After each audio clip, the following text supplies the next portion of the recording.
Hello and welcome friends, मैं रजनीपाल Gungun sieving classes में एक बार फिर आपका बहुत बहुत स्वागत करती हूँ। आज मैं आपके लिए कटोरी वाले ब्लाउज की स्टिचिंग लेकर आई हूँ, जो कि आप जब भी कटोरी वाले ब्लाउज को कट करते हैं या किसी फर्मे से काटते हैं तो आपको जो सिलने में दिक्कतें आती है उनके बारे में आज मैं आपको इस वीडियो में डिटेल से बताऊंगी।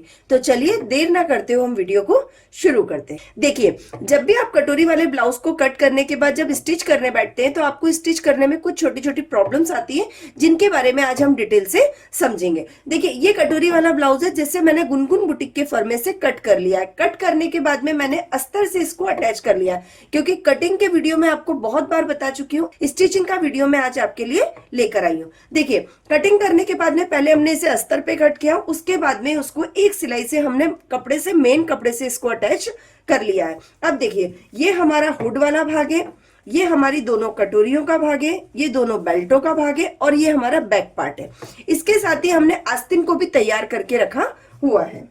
ये हमारी आस्तीन है, दोनों आस्तीनों को भी हमने यहाँ पे तैयार करके रखा हुआ है। देखिए, अब हमको सबसे पहले क्या करना होता है, जब भी हम ब्लाउज सिलते हैं तो हमने देखिए ये बैक पार्ट यहाँ पे तैयार किया हुआ है, नीचे से भी फोल्ड किया हुआ है और हमने यहाँ पे नेक को भी फोल्ड किया है, क्योंकि हमें नेक में हमें इसमें लेस लगानी है। देखिए, सबसे पहले आपको करना क्या है, यहाँ पे मेन पार्ट सेंटर पॉइंट देखना है। देखिए, ब्लाउज को ऐसे बैक पार्ट में आप पलट लीजिए।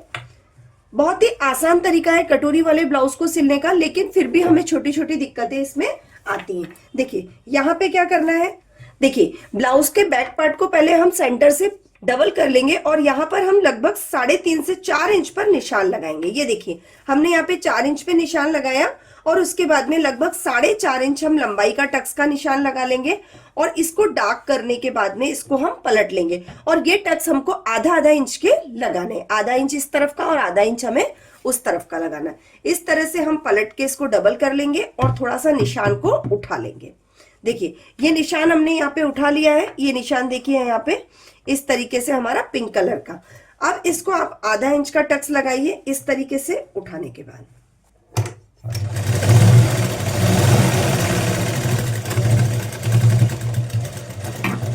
दूसरी तरफ का भी निशान आपको इसी तरीके से लगा लेना है और स्टिच भी इसी तरीके से कर लेनी है। ये हमने दोनों ही तरफ टक्स का निशान लगा लिया है। उसके बाद हम आते हैं फ्रंट पार्ट पर। देखिए, बैक पार्ट बहुत ही आसान है, आसानी से बन जाता है। मेन हमारा फ्रंट पार्ट रहता है। फ्रंट पार्ट में आप जब तक हमारा टक्स बराबर नहीं बैठेगा, कटोरी का शेप बराबर नहीं बैठेगा और हमारी फिटिंग भी अच्छे से नहीं आएगी। देखिए, सबसे पहले आपको कटोरी को लेना है। देखिए, कटोरी में आपको सबसे पहले टक्स लगाने की दिक्कत आती है। फर्मे में आपको 2 कुटके यहाँ पे दिए हुए रहते हैं, कट लगे हुए रहते हैं, जिससे आपको चौड़ाई नापनी नहीं पड़ती है, सिर्फ आपको लंबाई मेजर करनी पड़ती है। देखिए, सबसे पहले ये 32 साइज का ब्लाउज है तो हम इसमें 2.25 से 2.5 इंच का निशान लगा लेंगे। देखिए, अब आप देखेंगे कि अगर आप 2.25 का लगा रहे हैं तो बस्ट ज्यादा बड़ा नहीं होगा और अगर आप 2.5 इंच का लगा रहे हैं तो हमें कटोरी की फिटिंग उसमें बहुत ही अच्छी आएगी। देखिए, 32 साइज का जब भी आप ब्लाउज बनाते हैं उसमें आपको 2.25 इंच का टक्स लगाना है। 2.25 से 2.5 तक भी आप आपका टक्स रख सकते हैं, उसमें आपको कोई भी प्रॉब्लम नहीं आएगी। तो हमने ये जो टक्स की लंबाई है वो 2.5 इंच की रखी है। उसके बाद में देखिए, यहाँ पे हम 1.5 इंच, ये 1.5 इंच हमने निशान लगाया और इधर भी हम लगभग 1.5 इंच ले लेंगे। ये देखिए, ये दोनों निशानों को हमको इस तरीके से मिला देना है।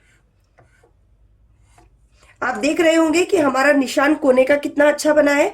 इस तरीके से हमने यहां से 2.5 इंच और ये जो बीच की चौड़ाई है हमने 1.5 इंच की ली है। तो दूसरी तरफ भी हमें इसी तरीके से कटोरी पे निशान मार्क कर लेना है।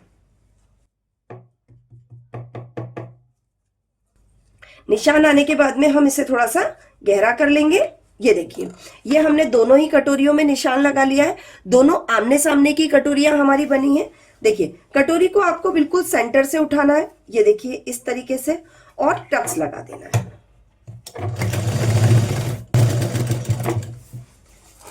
आप देख सकते हैं कि हमने जो टक्स लगाया उससे हमारी कटोरी का उठाव कितना अच्छा आया है।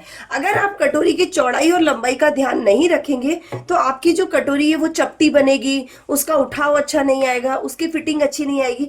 इसलिए सबसे ज्यादा मेन जरूरी जो होता है आपका कटोरी में, वो कटोरी की चौड़ाई और कटोरी की लंबाई का निशान रहता है, जो कि टक्स पे निर्भर करता है। अगर आपने टक्स बिल्कुल सही साइड लगाया है तो आपका ये जो कटोरी का उठाव है वो बहुत ही अच्छा आएगा और उससे आपके जो कटोरी की फिटिंग है वो भी आपकी बहुत अच्छी आएगी। देखिए, जो आपने एक तरफ लगाया, उसे आप दूसरी तरफ भी इसी तरीके से स्टिच कर लीजिए। देखिए ये हमारी कटोरी हो गई। अब हम इसे हुड से जोड़ेंगे।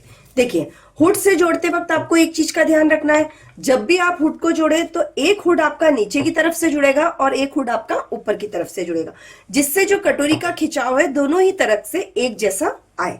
देखिए जब भी आप कटोरी को जोड़ते हैं, पहली बात कि कटोरी हमारी उरेब में होती है और हुड वाला पार्ट हमारा सीधा भाग रहता है, तो कटोरी को जब भी आप जोड़े हल्का हल्का खींच कर जोड़े, जिससे आपकी गोलाई बिल्कुल परफेक्ट आएगी। देखिए मैं हल्का हल्का खींच रही हूँ, बहुत ज्यादा आपको नहीं खींचना है, बिल्कुल हल्का हल्का आपको खींचकर इसको कटोरी पर हुड पर चढ़ाना है, जिससे आपकी जो हुड की और कटोरी की गोलाई है वो एक जैसी आए और आपकी कटोरी आगे की तरफ बढ़े नहीं। ये देखिए आपको मैं बताऊंगी, जैसे कि मैंने कटोरी यहाँ पर जोड़ी है, देखेंगे आप कि ना तो मेरा इस तरफ बिल्कुल बढ़ रहा है और ना नीचे की तरफ बढ़ा है। कटोरी की जो फिटिंग और गोलाई है वो बिल्कुल बराबर आई है। आप यहाँ पे भी देख सकते हैं हमारी जो कटोरी की गोलाई है वो बिल्कुल बराबर आई है। मैंने कहीं भी कटोरी छांटी नहीं है और कहीं भी उसको काटा नहीं है। तो देख सकते हैं आप नीचे भी और ऊपर की तरफ हमारी कटोरी का जो शेप है वो बिल्कुल बराबर आया है और हल्का सा खींचकर जोड़ने पर जो इसकी गोलाई है वो भी बहुत अच्छी बनेगी। ऐसे ही हमें दूसरी तरफ भी लगा लेना है। देखिए पहले वाली कटोरी हमने नीचे की तरफ से जोड़ी थी, ये कटोरी हम गले की तरफ से ऊपर की तरफ से जोड़ेंगे। देखिए इस तरह से भी हमने कटोरी को यहां पर जोड़ लिया, ये देख सकते हैं।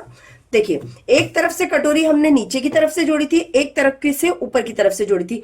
अगर आप कटोरी को उल्टा नहीं करना चाहते तो अगर आप हुड की तरफ से जोड़ते हैं तो भी आप ध्यान रखें कि कटोरी में हल्का सा खिंचाव रखकर ही कटोरी को अटैच करें, जिससे आपकी कटोरी का जो फुलान है वो बहुत ही अच्छा आएगा। देखिए अब आप देख सकते हैं कि दोनों ही तरफ हमारे बिल्कुल भी यहाँ पे नहीं बढ़ा हुआ है।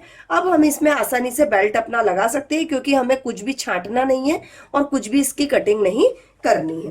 फर्मे से जब भी आप ब्लाउज सिलते हैं तो हमें ये बहुत अच्छा रहता है कि हमको ज्यादा काटना छाटना नहीं पड़ता, ना हमारा उसमें कुछ भी बढ़ता घटता है। अब देखिए यहाँ पर हम बेल्ट अटैच करेंगे तो आप देखेंगे कि बेल्ट में भी हमारा बढ़ नहीं रहा है। कई जो व्यूअर्स हैं जिनको ये प्रॉब्लम आती है कि मैडम हम जब कटोरी में टक्स लगाते हैं और साइड की सिलाई जोड़ने के बाद में हमारा बेल्ट छोटा रह जाता है या हमारा बेल्ट बढ़ जाता है, तो देखिए ये सब चीजें किससे होती हैं।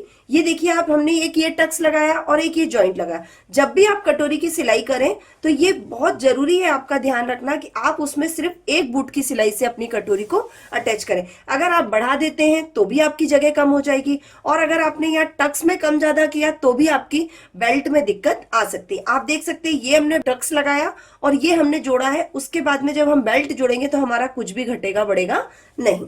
अब देखिए हम इसमें बेल्ट जोड़ना शुरू करते हैं। सबसे पहले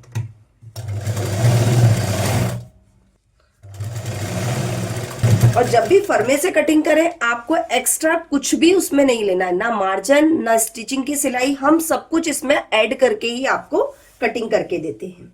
ये देखिए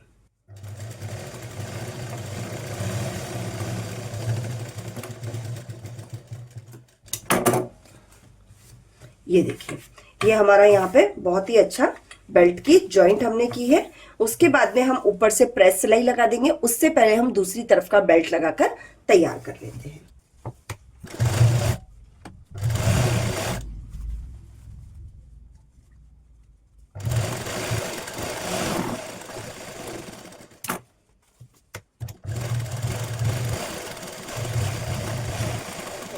देखिए अब ये हमारा दोनों ही तरफ का आगे के भाग तैयार हो चुके हैं। पहले हम इसकी शोल्डर जोड़ेंगे। देखिए शोल्डर जोड़ते वक्त भी आपको एक चीज का ध्यान रखना है कि शोल्डर आपके हमेशा एक जैसे जुड़ने चाहिए। अगर आपके एक तरफ से कम और एक तरफ से ज्यादा होते हैं उससे भी हमारे शोल्डर खसकने का डर रहता है। पाइपिंग हमें बहुत कसी हुई लगानी रहती है, मतलब तिरछी उरेब पाइपिंग काटकर हमें गले पे लगानी रहती है, जिससे हमारे गले की जो फिटिंग है वो बहुत ही अच्छी रहे। तो देखिए सबसे पहले आप पहले एक तरफ हुक पट्टी और एक तरफ आई पट्टी लगा लीजिए। देखिए दोनों ही तरफ की हुक पट्टी और आई पट्टी हमने लगाकर यहाँ पे तैयार कर ली है। अब हमें सबसे पहले, क्योंकि पीछे का गला हमने पलट रखा है, हमें लेस से तैयार करना है, तो आगे के गले में हमको पाइपिंग लगानी है। तो देखिए जब भी जहां से जैसा भी आपका ब्लाउज का कपड़ा हो, आपको कंट्रास्ट में लगानी हो, मैचिंग की लगानी हो, उसमें देख लेना आप कि आपका जो कपड़ा है उसमें उरेब भाग, ये देखिए आप देखेंगे कि उरेब भाग हमारा खिंचता है और सीधे भाग का कपड़ा हमारा नहीं खिंचता है। तो पाइपिंग जब भी आप लगाएं पूरी तरीके से जो उरेब हो उस कपड़े में से लगाएं, जिससे आपके गले की फिटिंग बहुत अच्छी आएगी।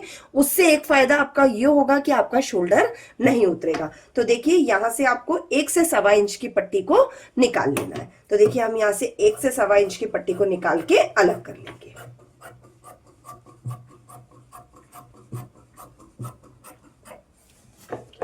तो देखिए इस तरीके से हमने पट्टियां निकालकर अलग कर ली हैं। अब हम यहाँ पे इसे गले पे चढ़ाएंगे। देखिए सबसे पहले आपको गले का मार्क कर लेना है कि आपको दोनों तरफ का गला आपका बड़ा छोटा ना हो जाए, इस चीज का भी आप विशेष ध्यान रखें। देखिए यहाँ पे हमने ये यहाँ पे मार्क कर लिया है। 1 इंच का गला हम थोड़ा सा नीचे उतारेंगे, हल्का सा हमें छोटा लग रहा है इसीलिए। ठीक है, जब भी आपको गला बढ़ाना हो तो आपको इसी तरीके से इसे नीचे बढ़ाना रहेगा। आपको यहाँ पे कट नहीं करना है। देखिए मैं यहाँ कट नहीं कर रही हूँ, पाइपिंग से लगाते जैसे ही इसको पलट दूंगी। देखिए यहां से हम पाइपिंग लगाना शुरू करेंगे। पाइपिंग को जैसे ही हमने यहाँ पे अटैच किया, पूरी तरीके से हमें पाइपिंग को इस तरीके से खींचना है। आप देख रहे हैं कि पाइपिंग में हमने कितना खिंचाव लिया है। आप देखेंगे पाइपिंग हमारी कम से कम 1 से 1.25 इंच खिंच जाएगी। ये देखिए ये इस तरीके से जब आपका गला पीछे की तरफ राउंड होने लगे तो आप समझ जाइए कि आपने पाइपिंग बिल्कुल सही लगाई है। ये देखिए इस तरीके से आपको खींचते हुए पाइपिंग को लगाना है, जिससे आपके गले की जो फिटिंग है वो अच्छी है।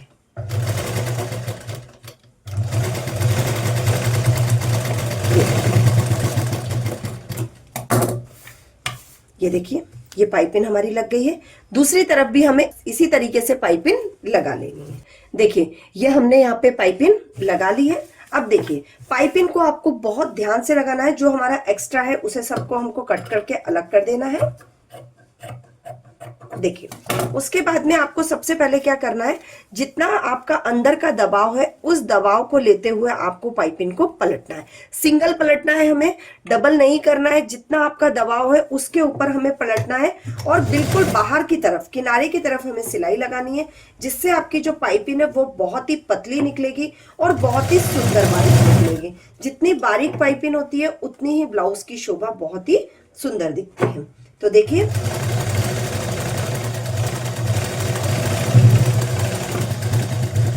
ये बहुत ही आसान तरीका है पाइपिंग लगाने का। इससे आप किसी भी तरीके की पाइपिंग लगा सकते हैं, कैसी भी तरीके की पाइपिंग निकाल सकते हैं, जिससे आपको किसी भी प्रकार से कोई प्रॉब्लम नहीं आएगी। अब इसको पलटने के बाद में जो भी आपके एक्स्ट्रा कपड़ा है उसको आप कट कर लेंगे।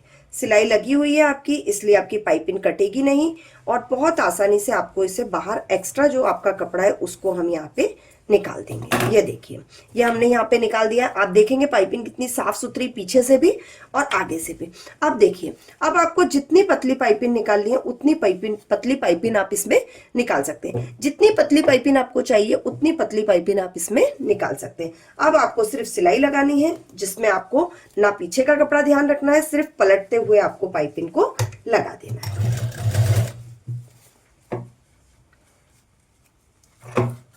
बस पाइपिंग लगाते समय ये ध्यान रखिएगा कि आपकी सिलाई पाइपिंग के ऊपर ना आ जाए, जिससे आपका गला पलट जाएगा। ठीक है, तो हमेशा पाइपिंग की जो सिलाई है वो बाहर की तरफ ही लगानी चाहिए, जिससे आपकी पाइपिंग दबी रहे।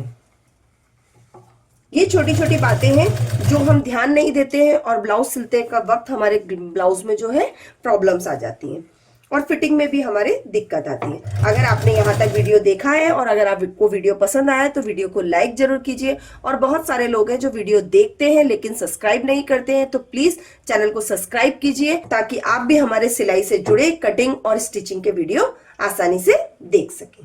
देखिए अब हम यहाँ पर ये पूरी पाइपिंग लगा चुके हैं।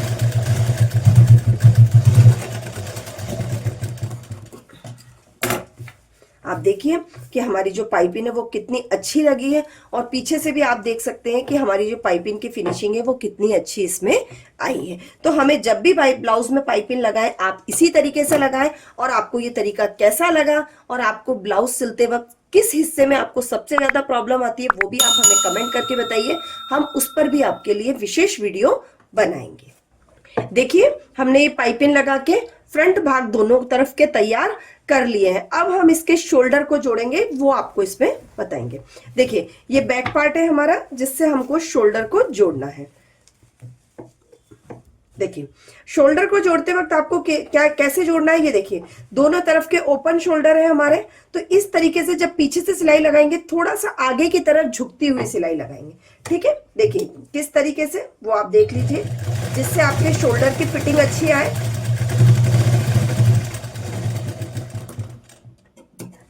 ये देखिए हल्का सा आगे की तरफ झुका हुआ लगाएंगे, जिससे हमारे शोल्डर की पकड़ अच्छी बने और हमारा शोल्डर गिरे नहीं।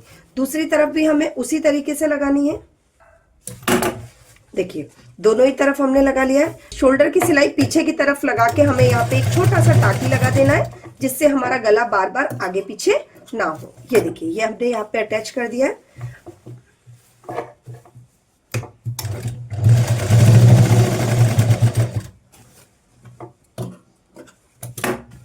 देखिए दोनों तरफ के कंधे सिलने के बाद में अब हमारा आता है मेन आस्तीन वाला भाग।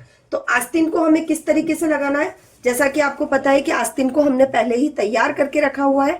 तो आस्तीन में देखिए आगे पीछे की कटिंग होती है, ये पीछे की कटिंग होती है और ज्यादा वाली कटिंग आगे की होती है। तो जैसे ही हमने आस्तीन को यहाँ पे रखा तो ये हमारी आस्तीन इस हाथ की है। ये सब चीजें आपको पता होनी चाहिए कि देखिए अब हमने इसको इस तरीके से फोल्ड किया तो आप देख सकते हैं कि हमारी जो एक आस्तीन है वो इस तरफ की है और एक आस्तीन हमारी उस तरफ की है। तो हमें आस्तीन को यहाँ पर लगा लेना है। देखिए आस्तीन का पहले हमने सेंटर कुटका लगाया, सेंटर कुटका ऐसा का ऐसा आपको शोल्डर के सेंटर भाग पे जोड़ देना है। अब इसको इस तरीके से आस्तीन को चढ़ाना है। देखिए आस्तीन को हमेशा सेंटर भाग से जोड़िए ताकि आपका आधा भाग इस तरफ निकल जाए और आधा भाग उस तरफ निकल जाए और आपका जो बीच का भाग है वो आपका सेंटर में आए, जिससे आपकी आस्तीन घूमे नहीं। आस्तीन जब कई लोग एक तरफ से लगाते हैं तो उनकी आस्तीन घूम जाती है। घूम जाती है मतलब आस्तीन में क्या है, बहुत सल आने लग जाते हैं। उसका कारण यही है कि सेंटर पॉइंट नहीं मिल पाता। तो आप जब भी आस्तीन लगाएं सेंटर पॉइंट देखकर ही आस्तीन को लगाएं। देखिए ये मैंने आस्तीन यहाँ पर आधी इधर और आधी मैं उस तरफ से लगा दूंगी। ये देखिए आस्तीन को खींचना नहीं है, हल्के हल्के धीरे हाथ से आपको आस्तीन को चढ़ाना है। ये देखिए हमने यहाँ पे आस्तीन को बहुत ही सावधानी से लगाया है, बहुत ही धीरे धीरे लगाया ताकि हमारी आस्तीन की गोलाई अच्छी आए पर इसमें सल नहीं आए। जब भी आप आस्तीन लगाएं बहुत धीरे आस्तीन लगाएं, जिससे आपकी आस्तीन में किसी भी प्रकार का कोई सल नहीं आए। अगर सल आ जाएगा तो आपकी आस्तीन में क्या होगा कि चुन्नट आने लग जाएगी और उसमें क्या होगा, आपकी आस्तीन घूम जाएगी। अब देखिए दूसरी तरफ का हम लगाएंगे यहाँ पर। देखिए अब हम यहाँ पर ये जो सिलाई है इसको बंद कर लेंगे, क्योंकि हम जो फिटिंग की सिलाई लगाएंगे वो पहले फोल्डिंग सिलाई लगाएंगे, उसके बाद उसमें फिटिंग की सिलाई लगाएंगे। तो देखिए बिल्कुल बारीक सिलाई जोड़नी है आपको, आगे से पीछे वाला भाग इस तरीके से।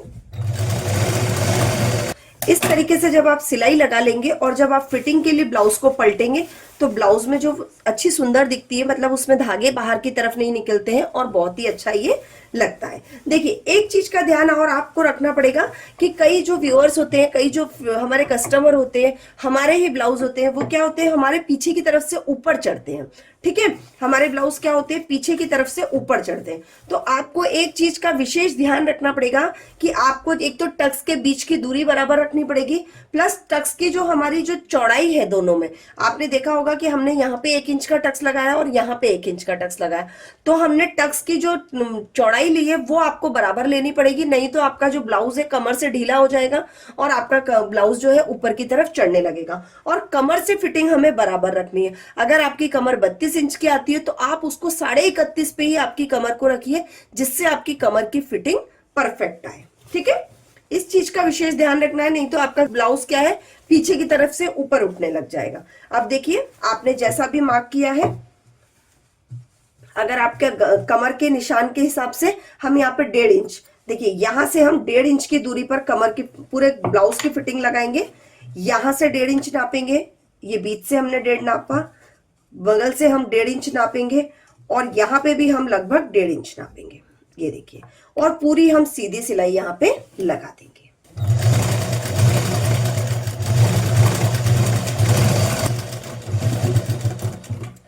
तो देखिए हमारा ये ब्लाउज बनकर तैयार है। तो ये था आपका आज कटोरी वाले ब्लाउज की स्टिचिंग का वीडियो, और जो भी आपको छोटी छोटी दिक्कतें आती है उनको साथ में लेते हुए आज हमने ये वीडियो आपके लिए तैयार किया था। मुझे आशा है कि आपको ये वीडियो पसंद आया होगा और आप इसी तरीके से ब्लाउज को सिलने की पूरी कोशिश करेंगे। तो आज के वीडियो में इतना ही। फिर भी अगर आपको कोई प्रॉब्लम आती है, फिर भी अगर आपको कोई दिक्कत आती है, कोई भी आपका डाउट है, वो आप हमें नीचे कमेंट में बता सकते हैं, जिस पर भी हम आपके लिए वीडियो बनाने की पूरी कोशिश करेंगे और आपकी जो भी प्रॉब्लम है उसे हम दूर करने की भी पूरी कोशिश करेंगे। तो आज के वीडियो में इतना ही। मिलते हैं हम नेक्स्ट वीडियो में। Thank you.